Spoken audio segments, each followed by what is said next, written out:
Hello, my name is Piyush. कुछ लोगों का कंसर्न होता है कि हम अगर एक्सप्रेस वे पे जाते हैं तो हमारी गाड़ी मतलब एवरेज नहीं देती है। अच्छा, मतलब उन्हें अपनी गाड़ी का ड्राइविंग प्लेजर भी चाहिए और एवरेज भी चाहिए, मतलब फ्यूल एफिशिएंसी भी चाहिए। तो उसके लिए क्या करना है एक्सप्रेस वे पे, वो आज बताता हूँ मैं आपको। पहले तो अपनी गाड़ी स्टार्ट कर लेना और भाई सीट बेल्ट जरूर लगाना, चाहे बैठना या चलाना, सीट बेल्ट जरूर लगाना। ओके, अब क्या करो, आपको फर्स्ट गियर में अपनी गाड़ी उठानी है, पेट्रोल हो या डीजल हो, कोई भी हो। फर्स्ट गियर में उठा के उसको ज़्यादा रैप नहीं करना। अगर रैप करोगे तो आपका यही फ्यूल एफिशिएंसी कम हो जाएगी। अभी आप ये, मैं देखो अपनी गाड़ी का एवरेज, मेरे पे अभी हाई पे स्पीड पे चला रहा था मैं, इतना आ रहा था। अब मैं देखो आपको एक फ्यूल एफिशिएंसी के हिसाब से चलाऊंगा, एवरेज निकालते हुए। इसको मैं 0 कर दे रहा हूँ, रीसेट कर दे रहा हूँ। देखो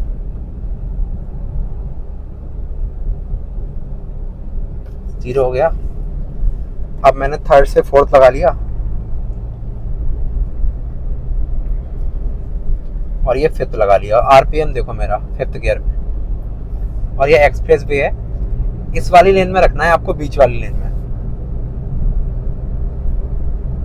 ये बेसिकली स्पीड लेन होती है, इसमें आपका जो स्पीड लिमिट होगी वो 100 के आसपास होगी, तो आपको इसी पे रखनी है। अगर आपके पास कोई लाइट मोटर व्हीकल है, मतलब कार है तो।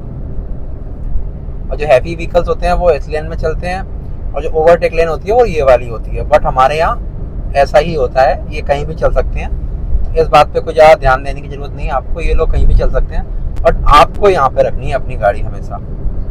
और स्पीड इस पे लिमिट तो 100 की है, बट अगर आपके कैमरा नहीं आ रहा है तो 120 टच कर दो, कोई प्रॉब्लम नहीं है इतनी खास। लेकिन मैं रिकमेंड करता हूँ आपको 100 के आसपास आप चलाओ। और इसमें क्या होता है कि सबसे ज़्यादा आपकी एवरेज उस टाइम नहीं देती है जब कोई गाड़ी आपसे मतलब पीछे से आती है, तो आपको ये लगता है कि मैं जैकल सिकरे बन गया और मेरा ईगो हर्ट हो गया। तो उस टाइम आपको अपना ईगो हर्ट नहीं करना है, आपको नॉर्मली अपना रखना है कि मुझे अपनी फ्यूल एफिशिएंसी निकालनी है। और गाड़ी का भी एक ध्यान रखना है, गाड़ी का जो बिहेवियर होता है, अगर आप उसको 3000-4000 आरपीएम पे चलाओगे तो इंजन पे ज़्यादा लोड पड़ेगा, और वही आप अगर नॉर्मल चलाओगे 2500 आरपीएम तक, तो वो अच्छा माइलेज आपको प्रोवाइड कराएगी। जैसे मान लो ये ओवरटेक कर रही है, जैसे स्कॉर्पियो एन, तो मैं इसकी होल्ड करते करते अपने खुद भी ओवरटेक करूँ, कोई मतलब नहीं है। अगर हाँ कोई ज़्यादा ही गाड़ी आगे स्लो चल रही है मेरे, तो मैं ओवरटेक करने का जायज़ बनता है कि हाँ भाई मुझे कर लेना चाहिए। ये नहीं कि बिना मतलब में अगर एक्सप्रेस वे पे आ गया, मैंने एक्सप्रेस वे कभी देखा ही नहीं है, तो अब मैं आगे रिवर्स मतलब आगे उससे निकाल के ही मानूंगा, ओवरटेक करके ही मानूंगा। अब मान लीजिए ट्रक वगैरह है, ये तो आपको मजबूरन ओवरटेक करने पड़ेंगे, क्योंकि इनकी स्पीड स्लो होती है, 70-80 होती है लगभग। ये तो आपको मजबूरन ओवरटेक करने पड़ेंगे। ओवरटेक लेन खाली है, आप आराम से कर सकते हो। अक्सर ऐसा होता है कि अगर आपके सेम सेगमेंट की कोई गाड़ी आपको ओवरटेक कर देती है, जैसे को मान लो मेरे पास स्विफ्ट है, मुझे बलेनो, फ्रॉन्क्स या टाटा टियागो या ऐसी कोई गाड़ी अगर मुझे ओवरटेक कर देती है, तो मेरा उस टाइम ईगो हर्ट हो जाता है। तो आपको उस टाइम अपना ईगो हर्ट नहीं करना है, उनको तेज जाना है, चले जाने दीजिए। बट आपको एक अपनी एक एवरेजन स्पीड मेंटेन रखनी है, वो 100 से ऊपर नहीं जानी चाहिए, आपकी फ्यूल एफिशिएंसी अच्छी निकलेगी। देखिए ये गाड़ी के ऊपर डिपेंड करता है कौन सी गाड़ी आपके पास है। अगर मान लीजिए आप फॉक्सवैगन की वर्टस वगैरह है या स्लाविया है, स्कोडा की, तो भाई वो उस कंडीशन में ये गाड़ियाँ फेल हो जाएंगी। ये गाड़ियाँ आपको इतना अच्छा एवरेज नहीं दे पाएंगी, क्योंकि ये जर्मन कार हैं भाई, और टर्बो इंजन है इनके पास, ये नहीं दे पाएंगी। बेसिकली अगर एनी इंजन है आपके पास नेचुरली एस्पिरेटेड, स्विफ्ट है, फ्रॉन्क्स है, या कोई आपको 1.5 लीटर का भी आपके पास इंजन है, ब्रेजा है, या कोई आपकी क्रेटा वगैरह है, तो आप उससे एक अच्छा एवरेज एक्सपेक्ट कर सकते हो। अभी मेरी गाड़ी का ये एसी भी ऑन है और सारा कुछ और है, और मैं अच्छी खासी स्पीड मेंटेन रख रहा हूँ, देखो 100 के आसपास है, और फिर भी मुझे गाड़ी 20.5 का जो फ्यूल एफिशिएंसी है, एवरेज है, वो मुझे प्रोवाइड करा रही है। तो इससे ज़्यादा और क्या चाहिए मारुति से भाई। मारुति को लोग ट्रोल करते रहते हैं भाई, वो क्या दे यार, 8 लाख रुपए में उसकी जान लोगे क्या? हाँ वो आप ये कह रहे हो कि अभी हमारी जान ले लेगी अगर 8 लाख इसको देंगे, तो ऐसा भी नहीं है यार, इतनी भी अनसेफ नहीं है। गाड़ी बना दी उन्होंने, उनकी गाड़ी ये तो है नहीं कि इंडिया बिकती है, ग्लोबली बिकती है सारे मार्केट में, तो इतनी भी अनसेफ नहीं है। बट हाँ, अगर आपका फ्रंट डैमेज होगा तो आपको कहीं ना कहीं अदर गाड़ियों के हिसाब से इस गाड़ी में कुछ ज़्यादा ही इम्पैक्ट आता है, ऐसा हो सकता है। और स्टार की बात करें, कितने स्टार आई है, ऑब्वियसली आपको पता है 0 स्टार लाती है मारुति की अधिकतर गाड़ियाँ। अब पता नहीं कैसे डिजाइन ले आए हैं 5 स्टार। और आप कहीं ये दिमाग में मत डाल लेना कि मैं एसी बंद कर दूंगा तो मेरा अच्छी गाड़ी एवरेज देगी, ऐसा नहीं है। आप चाहे इसको प्यार से चलाओ या भगाओ भाई, एसी अगर हाईवे पे चल रहे हो, आप कोई एक्सप्रेस वे पे चल रहे हो, तो एयर कंडीशन तो आपको चलाना मैंडेटरी है। क्योंकि वो नहीं चलाओगे तो एरोडायनेमिक फेल हो जाएंगे और आपकी गाड़ी की जो हवा है, जो एयर काटनी होती है, वो हवा आपकी गाड़ी के अंदर आ जाएगी और आपकी गाड़ी दबाव बनाएगी एयर का, तो कहीं ना कहीं इंजन पे ज़्यादा दबाव पड़ेगा और गाड़ी आपकी फ्यूल एफिशिएंसी अच्छी नहीं देगी। तो इस चक्कर में आपको एयर कंडीशन तो मैंडेटरी है, चाहे सर्दियाँ हों चाहे गर्मियाँ हों, आपको टेम्परेचर हाई करके चलाना हो या लो करके चलाना हो, आपको एयर कंडीशन तो ऑन ही रखना है अपना, आपको शीशे अपने गाड़ी के बंद रखने हैं। अब ये भाई साहब देखो किस लेन में चल रहे हैं, ओवरटेक लेन में चल रहे हैं। तो यहाँ अपने इंडिया में ये नियम फॉलो होता ही नहीं, तो इसका ज़्यादा ध्यान मत देना आप।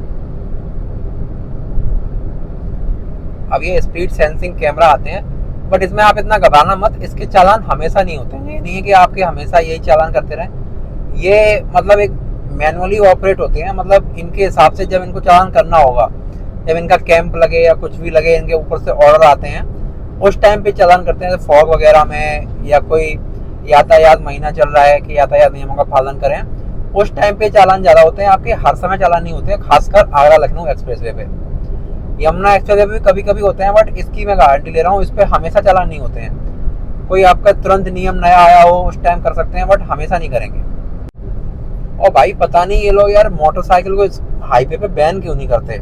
देखो ट्रपलिंग कर रहे हैं, ऊपर से ये किस लेन में चला रहे हैं, मतलब साइड वाली लेन होती है इमरजेंसी लेन, वहाँ चला रहे हैं भाई साहब, और वो भी ट्रपलिंग करके विदाउट हेलमेट। पीछे वाले तो हेलमेट भी नहीं पहने थे। मतलब एक्सप्रेस वे पे तो आप बैन करने चाहिए, दिल्ली मेरठ वाले पे बैन है, तो इस पे क्यों नहीं बैन कर रहे हो। अब आप स्पीड मेंटेन देख लो मेरी, और फ्यूल एफिशिएंसी देख लो। भाई ये मारुति है स्विफ्ट। आप ये देखो, अभी पीछे एक गाड़ी डिजायर निकल के गई थी, उसमें शीशे खोले थे, सारा खोले थे, और मैं गारंटी दे रहा हूँ उसका एवरेज मुझसे कम निकल रहा होगा। बट ये उनको कौन समझाए भाई को। और आपकी अपनी कार की जो स्पीड है उसको आपको कम ज़्यादा नहीं करना है, मतलब फ्लक्चुएट नहीं करना है कि कम ज़्यादा करोगे कि 100 पे है कि 80 पे है फिर आप दोबारा थ्रोटल दोगे। आपको एक अपनी कंसिस्टेंसी मेंटेन रखनी है। अगर 100 पे है तो आप ये ट्राई करिए कि 100 पे ही बनी रहे वो, तो उस केस में आपका एवरेज अच्छा निकलेगा। अगर 100 पे ही बनी रहेगी तो, मतलब ये नहीं है कि 100 पे ही बनाए रखो आप। अगर आप 90 पे चलाना चाहते हो तो 90 पे चलाओ, 80 पे चलाना चाहते हो 80 पे चलाओ, मतलब कम ज़्यादा ना करो। आपको एक स्पीड मेंटेन रखनी है। तो मेरी सुई है 100 पे है तो आप इसको 100 पे ही बना रहने दीजिए। मतलब कम ज़्यादा करोगे, फ्लक्चुएट करोगे तो बार बार थ्रोटल आपको कम ज़्यादा करना पड़ेगा, और आपका एक पंजा मतलब एक साधना होता है, मतलब पंजे को एक जगह बनाए रखो तो आपका मतलब फ्यूल एफिशिएंसी है वो अच्छी निकल के आएगी। मतलब पीछे से ओवरटेक करते हैं तो इनको देखकर आपको एकदम उत्तेजित नहीं होना है ये सारा आगे कैसे निकल गया। भाई वो निकल गया, वो निकल जाने दो, ठीक है। आपको उससे कोई मतलब नहीं है। आपको अपनी एक लेन मेंटेन रखनी है, तभी आप ये कवर कर पाओगे, वरना नहीं कर पाओगे। आप थोड़ा भी थ्रोटल दोगे तो गाड़ी का बिहेवियर चेंज होगा, आपका एवरेज कहीं ना कहीं डाउन हो जाएगा। और इस कंडीशन में आपको ब्रेक लेनी पड़ेगी, क्योंकि ये भी स्पीड में है और ये भाई साहब तो ओवरटेक लेन में चल ही रहे हैं, ठीक है। तो यहाँ यार कुछ नहीं हो सकता। इंडिया बहुत पीछे है अभी कम से कम मेरे हिसाब से 20 साल लग जाएंगे यार, कम से कम इन लोगों को पता लगाने में कि ट्रैफिक नियम होते क्या हैं। बाकी सब नियम यूरो 7 यूरोप से उठा लिए, सारे कुछ उठा लिए, बट नियम भी तो फॉलो करवा दो गवर्नमेंट लोग। भाई ट्रक वालों से जब ओवरटेक करो ना तो भाई थोड़ा हॉर्न बजा दो, क्योंकि पता नहीं है इनका यार कब ये लेफ्ट राइट हो जाए, तो आप हॉर्न बजा कर ही ओवरटेक किया करो यार। मतलब मेरा ये सजेशन है, क्योंकि कई केसों में ऐसा होता है ये लेफ्ट राइट ज़्यादा देखते नहीं हो, इधर उधर कर सकते हैं। तो आपको अगर ओवरटेक करना है तो एक बार प्लीज़ हॉर्न बजा दो, या रात का टाइम हो तो आपका डिपर दे दो। भाई लोगों को पता नहीं क्यों समझ में नहीं आ रहा कि हैजार्ड लाइट यार दिन में नहीं ऑन करते, गाड़ी चलते पे नहीं ऑन करते। भाई पता नहीं क्या होगा, इस भाई को पता नहीं क्या प्रॉब्लम है, शायद ये एम्बुलेंस है या क्या है, शायद एम्बुलेंस ही है, फिर भी इसको अपने हैजार्ड लाइट क्यों ऑन करने हैं यार। इसका कोई मतलब थोड़ी ना कोई सेंस है ना कुछ है, बिना मतलब अपने हैजार्ड लाइट ऑन कर रहा है। अगर आपको अलार्म वाली लाइट चलानी भी है तो ऊपर वाली जला लो यार, हैजार्ड लाइट का क्या मतलब है, कोई इमरजेंसी भी है तो भी। और वैसे इस बोर्ड का नियम फॉलो करना चाहिए, बट कोई नहीं करता है, आपको ही पता है। बड़ा बड़ा शब्दों में लिख दिया है कि इधर से ओवरटेक करना है, बीच में 100 की स्पीड मेंटेन रखनी है LMV वालों को, और लेफ्ट में आपको जो कमर्शियल व्हीकल हैं वो चलेंगे। बट कोई नहीं भाई, कोई पढ़ता ही नहीं है मेरे हिसाब से। तो आजकल बोर्ड बड़े बड़े लगा दिए हैं गवर्नमेंट ने, लेकिन लोगों को पढ़ना ही नहीं है वो। भाई ड्राइविंग में वैसे ही कर रहा हूँ, सब कुछ कर रहा हूँ, बट थोड़ा मैंने बिहेवियर चेंज किया है ड्राइविंग का, और आप एवरेज देखो, जो मैं 17.7 का निकाल रहा था एवरेज, अब मैं सिर्फ एक पैटर्न पे चला रहा हूँ, कोई फ्लक्चुएशन नहीं कर रहा हूँ अपनी स्पीड में, तो मेरा एवरेज देखो कितना निकल के आ रहा है। यही कुछ छोटी मोटी ट्रिक्स होती हैं, इन्हीं से आप अपना एवरेज सुधार सकते हो। गाड़ी कोई बुरी नहीं होती है कि ये एवरेज अच्छा नहीं देती है, ये बुरा नहीं देती है। अगर आपको चलाने का तरीका आता है, अगर आपको पता है कहाँ मेंटेन हमको स्पीड करनी है, कहाँ नहीं करनी है, तो मेरे हिसाब से लगभग हर गाड़ी जो ज़्यादा ही परफॉर्मेंस वाइज ना होगी, टर्बो इंजन है तो उसकी मैं क्या ही बोलूँ, पर नॉर्मली एन इंजन में अच्छा एवरेज निकाल के दे सकता हूँ। ये मैं अपनी बता रहा हूँ, हर किसी की गारंटी नहीं ले रहा।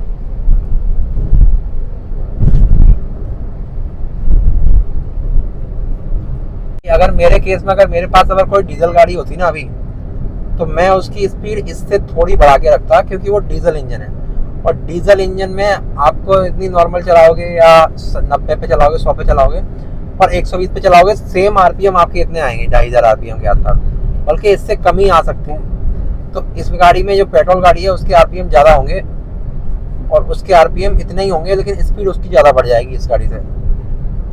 और इन लोगों से भी सावधान रखो, इतने ऐसा कट मारा है अभी, मतलब आके जाके तुरंत उसने लेफ्ट लिया।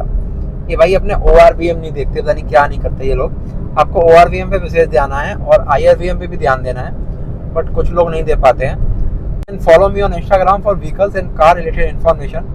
हो वीडियो आपको इन्फॉर्मेटिव लगी होगी। मिलते हैं नेक्स्ट वीडियो में नेक्स्ट टॉपिक के साथ, तब तक के लिए गुड बाय।